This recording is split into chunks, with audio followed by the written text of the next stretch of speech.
একসময় রায়হান ছিল খুব হাসিখুশি স্বপ্নরাজ যুবক, কিন্তু সময় তাকে এমনভাবে বদলে দিল সে যেন নিজের ছায়াকেও চিনতে পারে না। বাবা মারা যাওয়ার পর পুরো পরিবারের দায়িত্ব তার উপরে পড়ে। প্রতিদিন সকাল থেকে রাত পর্যন্ত চাকরি খুঁজে বেড়াতো। কখনো রাজমিস্ত্রির কাজ, কখনো দোকানে হেল্পারের কাজ করেছে সে, কিন্তু কোথাও স্থায়ী কিছু হয়নি। বাড়ির ভাঙা চাল টপকে বৃষ্টি পড়ে, মায়ের চোখে দুশ্চিন্তা, বোনের মুখে চুপচাপ ক্ষুধার কষ্ট। এসব দেখে রায়হানের ভিতর যেন এক আগুন জ্বলত, কিন্তু সে কাউকে বোঝাতে পারত না নিজের ব্যথা। এক রাতে রায়হানের মা তাকে ধীরে ধীরে বললেন, বাবা, আমরা কম খাবো, কিন্তু তুমি আশা হারিও না, আল্লাহ আছেন। সেই কথায় রায়হান ভেঙে পড়ল, কিন্তু আবার মনের ভিতরে শক্তি পেল।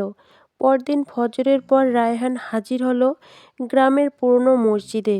মসজিদের ভিতরে আলো কম, কিন্তু পরিবেশে ছিল এক ধরনের শান্তি। ইমাম সাহেব তাকে দেখে বললেন, মনে হচ্ছে তুমি খুব ক্লান্ত। রায়হান হেসে বলল, হুজুর, ক্লান্ত নয়, ভয়। পরিবারকে আর কতদিন এভাবে নিয়ে চলব? ইমাম একটু থামলেন, তারপর বললেন, রিজিক কষ্টে আসে না, হতাশায় আসে না, রিজিক আসে আল্লাহর রহমতে। তুমি ইয়া রাজ্জাকু আমল শুরু করো। রায়হান প্রথমে দ্বিধায় ছিল, কিন্তু ইমামের শান্ত কণ্ঠ তাকে আশ্বস্ত করল। ইমাম সাহেব বিস্তারিতভাবে পদ্ধতি শেখালেন। প্রথমে 3 বার দরুদ পড়তে হবে, এরপর মনোযোগ দিয়ে 300 বার ইয়া রাজ্জাকু পড়তে হবে। শেষে আল্লাহর কাছে রিজিক, হালাল পথ ও বরকতের দোয়া করতে হবে। রায়হান সেদিন থেকেই শুরু করল। প্রথম দিন পড়ল, কিছুই হলো না। দ্বিতীয় দিন পড়ল, কোনো পরিবর্তন নেই। তৃতীয় দিনে বুকের ভেতর এক শান্তি অনুভব হলো, যা সে বহুদিন পায়নি। কিন্তু রিজিক কিছুই পেল না।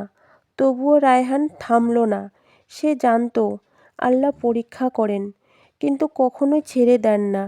রায়হান গ্রামে বসে ইন্টারনেটের চাকরি খুঁজে খুঁজে ক্লান্ত। হঠাৎ তার ফোনে কল আসে ঢাকার একটি কোম্পানি থেকে। তারা বলল, আমরা আপনার সিভি পেয়েছি, ইন্টারভিউতে আসতে পারবেন? রায়হানের চোখে যেন এক নতুন আলো। সে হাসল দীর্ঘ সময় পর, কিন্তু সেই হাসির মেয়াদ ছিল খুবই কম।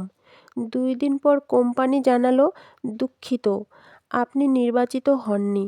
রায়হান বারান্দায় বসে দীর্ঘ শ্বাস ফেলল। রায়হানের মা এসে তার কাঁধে হাত রাখলেন এবং বললেন, বাবা, রিজিক দেরিতে আসে, কিন্তু আল্লাহ ভুলে যায় না। এই কথা তার হৃদয়কে আবার শক্ত করে দিল। সে আবার আমল শুরু করে, আরও আগ্রহ নিয়ে। এক রাতে রায়হান ইয়া রাজ্জাকু পড়তে পড়তে যেন এক অদ্ভুত প্রশান্তি পেল, এবং সে কাঁদতে কাঁদতে নিজের সব ব্যথা আল্লাহর কাছে ঢেলে বলল, হে আল্লাহ, আমার কিছুই নেই, আপনি আছেন, আপনিই আমার ভরসা। সেই রাতের দোয়া তাকে ভিতর থেকে বদলে দিল। তার ভয় কেটে গেল, আত্মবিশ্বাস ফিরে এলো। পরের দিন সকালে আরেকটি ঘটনা ঘটে। ঢাকার আরও বড় একটি প্রতিষ্ঠানের এইচআর তাকে ফোন করল আর বলল, গত মাসের পাঠানো আপনার সিভি আমরা দেখেছি, আমরা আপনাকে ইন্টারভিউতে ডাকছি। রায়হান আবার ঢাকায় গেল। ইন্টারভিউ বোর্ডের পরিচালকের চোখ তার দিকে পড়ে আর বললেন, তোমার চোখে বিশ্বাস আছে, তোমাকে একটা সুযোগ দিচ্ছি। রায়হান চাকরিটা পেল। বেতন শুনে সে হতবাক, কারণ তার কল্পনার দ্বিগুণেরও বেশি। চাকরিতে যোগ দেওয়ার পর থেকে সব কিছু যেন পাল্টে যেতে লাগলো। এবার রায়হান নিয়মিত নামাজ পড়তে থাকে। প্রতিদিন ফজরের পর 300 বার ইয়া রাজ্জাকু পড়ে। কাজেও সে সৎ, পরিশ্রমী। তাকে দেখে সবাই সম্মান করতে শুরু করে। প্রথম বেতন হাতে নিয়ে বাড়ি ফিরে গেল। হাতে খাবার, নতুন শাড়ি আর মায়ের জন্য ওষুধ। দরজায় ঢুকতে মা অবাক, মুখে কান্নার হাসি। রায়হান বলল, মা, তোমার দোয়া আর ইয়া রাজ্জাকু আমাকে বাঁচিয়েছে। মা রায়হানের মাথায় হাত রেখে বললেন, বাবা, আল্লাহ দেরি করেন, কিন্তু অন্ধকারে কাউকে ফেলে রাখেন না। বোন আনন্দে লাফিয়ে আসে। ঘরে সেদিন 5 বছর পর সবচেয়ে ভালো রান্না হয়। সেই রাতে রায়হান একা দাঁড়িয়ে আকাশের দিকে তাকালো। তার চোখ ভেজা ছিল, কিন্তু তা ছিল সুখের অশ্রু।